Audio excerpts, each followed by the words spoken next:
Oh my God, there's a cub. There's a cub! It's a female! An employee at one of the biggest outdoor retailers in North America told me I didn't need bear spray on the West Coast Trail. Said it with total confidence, like she'd written the guidebook. I'd pre-ordered it online because you can't fly with bear spray and you can't fly with fuel, so I had some of that waiting as well. When I went to pick it up at this retailer's Victoria location on my way to the trailhead, the woman at the counter said, "Where are you hiking?" I told her. She said, "Oh, you don't need bear spray?" And she offered to refund my money, right on the spot. 2 mornings later, a black bear and her cub of the year are in a tree right above where I sat eating out of the rain, having my oatmeal. They were right there the whole time. Now, fortunately, Mom was docile, couldn't have been less interested in me, probably nursing. But, whew, if she had been, if that had been a different bear on a different day in a different mood, I would have had nothing. And that advice would have been the reason. Well, here's our first bear. Wow. I was just sitting here getting my stuff ready, and this bear just walked out here in the tree. That wasn't bad intentions. That was a person doing their job, standing behind a counter, answering a question, or perhaps asking a question that she shouldn't have been. Not because she was malicious, but because she'd never hiked the West Coast Trail. She didn't know. She just didn't know. And that's the problem. Not that people give bad advice on purpose. They don't. They give it with genuine confidence. And the genuine confidence is the most dangerous thing in the backcountry because it feels exactly like genuine expertise. What's funny is I had breakfast right under that tree. I went up under the rain and sat right by that tree and had breakfast. That happened at a major outdoor retailer, the kind of store anyone in Canada or the US would instantly recognize. So that's not a knock on them. They're great. But you can't expect every team member to be an expert in everything you're looking for. That's not a fair expectation. And the backcountry is one of the only pursuits I can think of where following perfectly reasonable sounding advice can genuinely endanger you. Not because the advice is always wrong, but because that advice might be correct for one trail, one experience level, or one season, and it can be dangerously wrong for yours. I've been doing this a long time, and I have to tell you, store employees, online forums, park rangers, other experienced hikers, sometimes I receive invaluable advice, but sometimes it's the most dangerous advice I could have followed. I know there's a lot of folks online, especially on the Facebook page for this trail, talking about, "Oh, you don't need bear spray, you don't need bear spray." Folks, you need bear spray. So over the years, I've developed a filter. A way to run any piece of backcountry advice through 5 questions before I let it affect my decisions. And that is what today's all about. Well, there's that bear. I just kind of snuck up on it. Hey, bear. Hello. There you go. Hi. Can you smell me? I know you can hear me. 5 quick tests. Here they are. The experience test, the reasoning test, the context test, the consequence test, and the evidence test.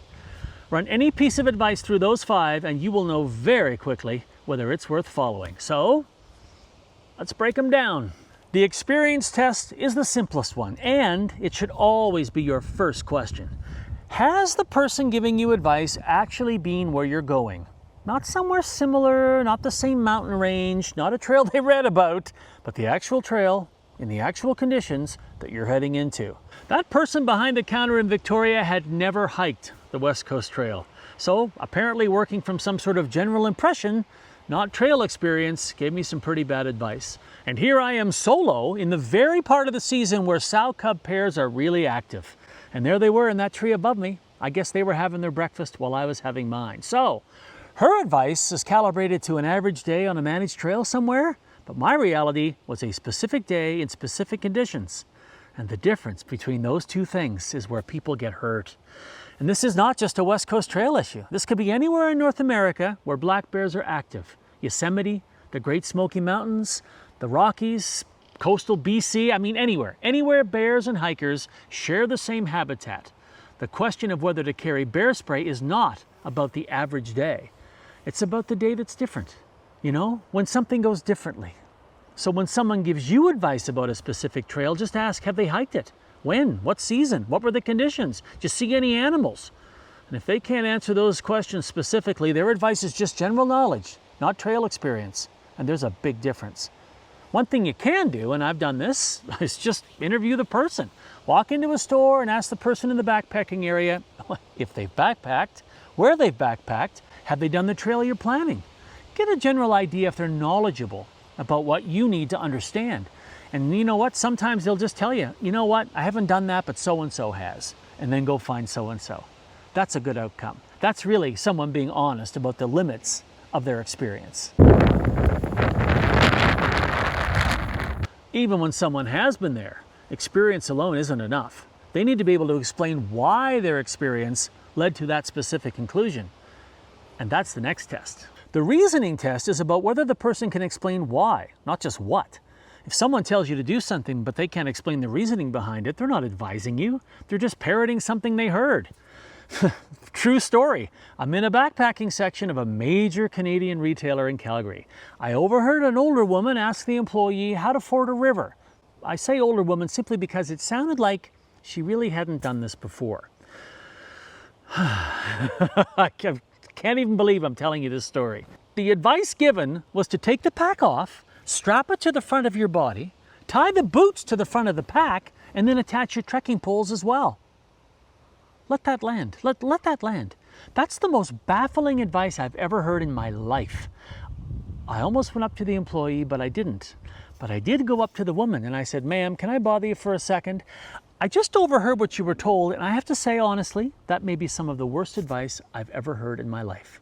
Then she told me she was planning to potentially ford the Red Deer River in Banff National Park.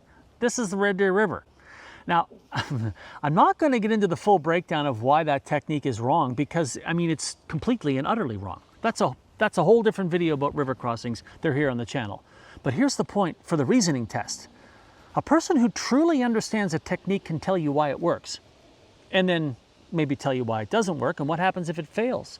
If all they can tell you is what, do this, strap here, without being able to explain the mechanics behind it or the physics, they certainly haven't earned the trust on the why.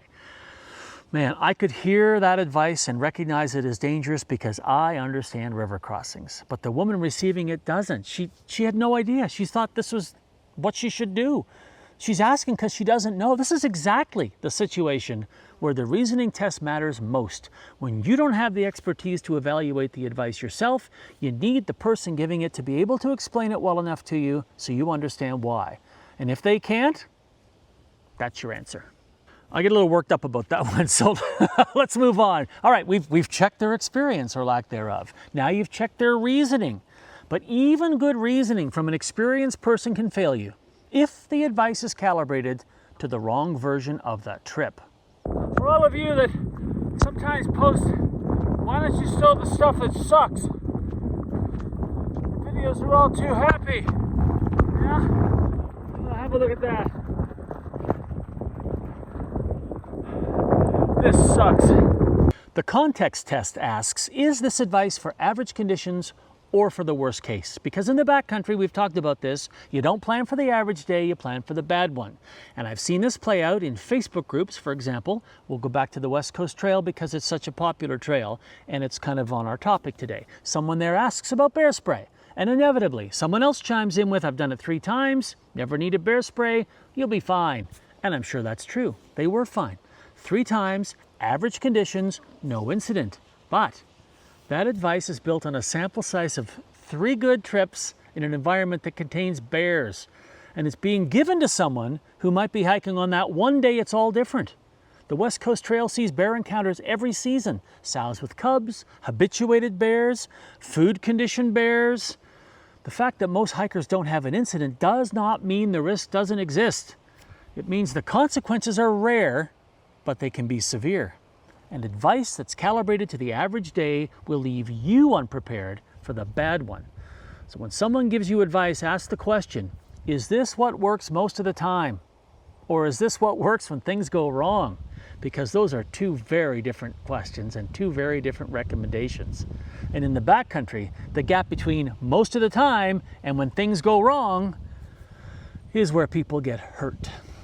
All right, we are staying put. There's no way we're attempting this right now. It's just far too fast and deep. It's late in the day. This will be different in the morning, but will it be different enough? We don't know, but we're not going to be silly. The consequence test is the one I want you to remember if you only remember one. When you receive advice, ask the question, what happens if this advice is wrong? What's the cost of being wrong? I mean, you already know what happens if the bear spray advice is wrong, and you already know what happens if the river crossing advice is wrong. Still shaking my head. Those are catastrophic, irreversible consequences. But here's what makes this test so important. People give low consequence advice with the same confidence as high consequence advice. The person who told me not to bring bear spray said it with the same certainty as someone recommending a good brand of socks. The consequence of being wrong about socks is a blister. The consequence about being wrong about bear spray is catastrophic. The consequence about being wrong about a river crossing technique is catastrophic. And the person giving you advice did not calibrate their confidence to the consequence. They just answered. When you hear advice, run it through the consequence filter. If the cost of being wrong is mild discomfort, pack weight, food selection, clothing layers, all right, you can afford to be a little more relaxed about the source. But if the cost of being wrong is injury or death, river crossings, bear safety, navigation, weather decisions, the standard of evidence goes way up. You need to know that the person giving you that advice has tested it in conditions where the consequence actually materialized. Not in theory, in practice. I'm in my tent, and I've been in my sleeping bag now for 2 hours. Actually, pretty much 2 hours. And I'm finally not shivering and finally feeling normal. Listen, if this is useful, please subscribe. And if you want to go deeper, join my trail team on Patreon with behind-the-scenes content, early access to all of the videos. It's all there for you on Patreon as well. I just needed to clear my mind there for a second. All right, you've checked experience, reasoning, context, and consequence. The last test is about the person behind the advice and whether their evidence is real. All right, there's the coal. Holy frigamoly. The evidence test is the last one, and it's the one that applies most directly to the world we live in now, because backcountry advice comes at you from every direction. YouTube, Instagram, forums, sponsored content, brand partnerships. And here's the question. What is the advisor's actual evidence base? Because there's a difference between someone who's tested a piece of gear or a technique across sustained multi-day remote backcountry trips in snow, in rain, at elevation, when they were tired, when their decision-making was degraded, and someone whose evidence is a spec sheet, a sponsored unboxing, or a backyard weigh-in. Both might tell you the same thing, like, this shelter's great for alpine conditions, but the evidence behind those statements is completely different. And let me be direct about something. There are outdoor channels with enormous audiences who present themselves as gear authorities. They've got the studio lighting, they've got the B-roll of a trailhead parking lot, the earnest talking head delivery, right? But the gear they're recommending, they've probably never carried it past the parking lot. Their evidence is a manufacturer's spec sheet and a brand partnership agreement. And the audience, frankly, can't tell the difference, because the production value makes it look authoritative. This isn't just a YouTube problem, it's a magazine problem too. You've seen those annual gear guides in the magazines, the ones where top-rated brands happen to be the same brands buying all the full-page ads in the same issue? Are the gear ratings independent? Or are they a business arrangement dressed up as advice? I don't know, but it's a valid question. And when that advice follows someone into the backcountry, when someone chooses a shelter or a sleeping bag or something else because a magazine or a channel told them that it was tested, the consequence falls on the hiker, not the reviewer. The backcountry doesn't care about subscriber counts. It doesn't care about production value. It doesn't care about your ad spend in a gear guide. It cares about whether the advice you followed actually works when the weather changes and the trail disappears. And the only way to know that is if the person giving the advice has been there when that sort of stuff happened. So here's how you use this. You're standing in a store, or you're reading a comment online, or someone on the trail gives you a recommendation. Run it through the 5 tests. Fast. Experience. Have they actually been where I'm going? Reasoning. Can they tell me why, not just what? Context. Is this for the average day, or is it for the bad one? Consequence. What happens if they're wrong? Evidence. Has this been tested in the conditions that match mine? You can do this in less than 30 seconds. I just did it now. And you'll find a surprising amount of advice, not all of it, but a lot of it, fails one or more of those tests. Not because people are dishonest, most people mean well. But meaning well and being right are different things. And in the backcountry, that difference matters. So good advice exists everywhere. The filter isn't about becoming cynical, it's about knowing the difference between the advice you can trust and the advice you need to verify. Run every piece of advice through those 5 quickly, and you'll make better decisions than someone who follows the most confident voice in the room. Because confidence without experience is just noise. It's volume. If you've got a trip coming up and you've received conflicting advice about a route, a gear choice, or a safety decision, drop it in the comments. You know I read them all, and you know I try to respond to them all. And if I've been there, I'm very happy to get in the weeds with you. And remember, if you like these videos, please subscribe. I'd love to have you here. Hit the bell. I'd really appreciate it. Anyway, questions or comments below. As always, thanks for watching. We'll see you next time.